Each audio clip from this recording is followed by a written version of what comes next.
So today we're not just building a model, we're proving that with the right FDM workflow, you can create tabletop quality proxies like this that rival anything in 3D printing and are absolutely perfect for your tabletop needs, your painting needs, whatever needs you have for the hobby. And as a special thing, we're actually going to be testing out the Tamiya Extra Thin Cement. I've seen it in some Discords that I'm a part of on my YouTube feed. So we're going to see if this popular community hack here, see if it works, see if it melts away those FDM layer lines, or if it's a recipe for disaster. So we're going to be going through the full journey here. We're going to be assembling the proxy, going through that workflow, printing it. We're going to be testing the Tamiya cement, and we're going to be moving into the airbrushing, priming, base coating workflow. Now on the tabletop, the Lieutenant is a nightmare for the opponents. A unit that will strike from the shadows, infiltrates deep into the enemy territory, and helps you hold critical objectives. So what it does, it forces your opponent to spend resources dealing with this unit here to hunt them down, and that in turn provides other opportunities on the board. So I definitely wanted this one on my 2000 point army, which if you like the commentary here, if you like what we're doing on the channel, make sure to like, make sure to subscribe, guys, because this is a continuation of my 2000 point army, all on FDM, just like this. Now, a good print starts with some good PLA. I have been using the Creality Hyper Series PLA here for all of my miniature needs.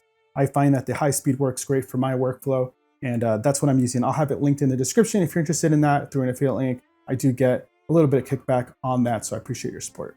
The workflow that we started with, of course, is throwing everything into Lychee Slicer and using the generated supports. I have created a preset here where it's super easy to generate your supports. Click the miniature, click the model, click on generate auto supports, and with my preset, it's done in seconds. So very quick workflow for that. I know that Lychee is a paid monthly subscription, and for me, in my experience, guys, it's the best one out there. And so I find it that it just saves me such a headache, and it just makes something that can be difficult, especially if you are trying to do manual supports. It just saves me so much time. So for me, it's worth it. And as I'm looking at it now, I just realized that I have not attached the combi weapon here. So a little goof up on my part, guys. I will make sure, I know the B-roll is going to show it, but I actually seem to have forgot to glue it on here when my assembly part. So he's just a Lieutenant without a combi weapon for now. So it's like a quick process in the Lychee Slicer. Once we do that, we go into Resin to FDM, the add-on for Blender by Painted for Combat, and a few clicks there separates our support systems from our miniatures. And I always set it to a 0.24 millimeter for the tip diameter, as well as a 1.4 or 1.5 for the support diameter there. And that's it. We repair mesh, we send it into Orca Slicer for that 0.06 layer height. Now, in reality, and in hindsight, it's 2020, right? What I should have done when I was testing the Tamiya Extra Thin Cement here is what I should have done is I should have put it on just one part, or maybe printed a second model and then got in there and tried it out on there. But in my curiosity, I was so interested in trying it out that I kind of just put it on the cape. I put it on all the smooth parts. I avoided the parts with the high detail because I feel like if it's going to melt those surface layers a little bit, it's going to kind of lose that detail that I wanted to keep.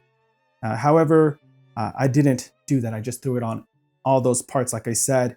And after about like 15 seconds, not even maybe, perhaps it was quicker than that, it just reacted so poorly with my model. It turned all white, it like crusted up.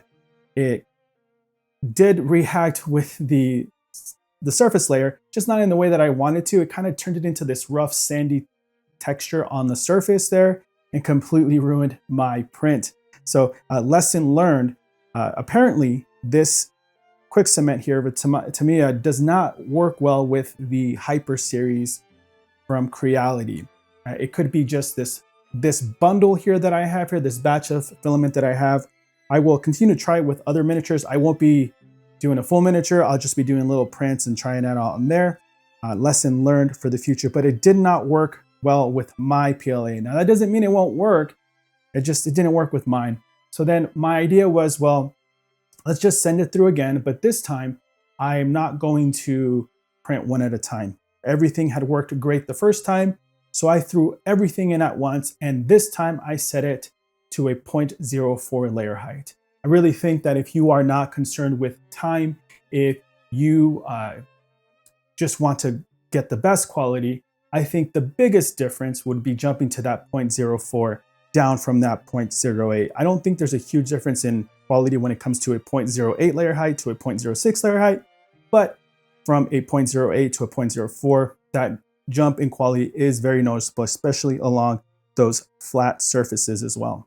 So I guess the mistake allowed me to really realize something here when it was printing, and that's that the batch print seemed to perform better than single individual pieces. So I found that printing the cape, the backpack, all those thin accessories and weapons printed absolutely amazing. And it resulted in a much cleaner, sharper detail within those parts. So if you're interested, if you're struggling to dial in some settings, you just want to showcase your paint, your paintings, maybe you're struggling with some and you need some help with that, check out the Patreon link, join us over at the Discord. We could share all things FDM or even resin printing. We're troubleshooting in there, we're sharing paint jobs, we're sharing settings, and I'd appreciate the support. Now with the assembly sorted, we moved into the priming, and I did the Galeri Rapid Air Primer in black for the base coat using the GHAD 0.5mm nozzle as always. Then I moved over to actually doing some base coating. I airbrushed with a German gray, followed by a 50-50 of German gray and Stonewall gray for a quick zenithal highlight. The results were amazing here. I really think that the 0.04 layer height, if you are not concerned with time, I mean, if you are batch printing, I definitely recommend going with a 0.06 or 0.08 just for the time. This printed in about 7 hours using the 0.04 layer height. So, but definitely, like if you're just leaving it on overnight, then it's not a big deal. And of course, who needs to print 30 models when you're going to have that many left over unpainted? So definitely, if you are not in a rush to get stuff out on the plate, I really was impressed with the 0.04 layer height. So the journey continues, guys. I'm going to keep printing my 2,000 point army here and there. I appreciate the support. If you're still around, make sure to like the video, make sure to subscribe, guys. But anyways, guys, thank you guys so much for checking out the video, and I will see you guys in the next one.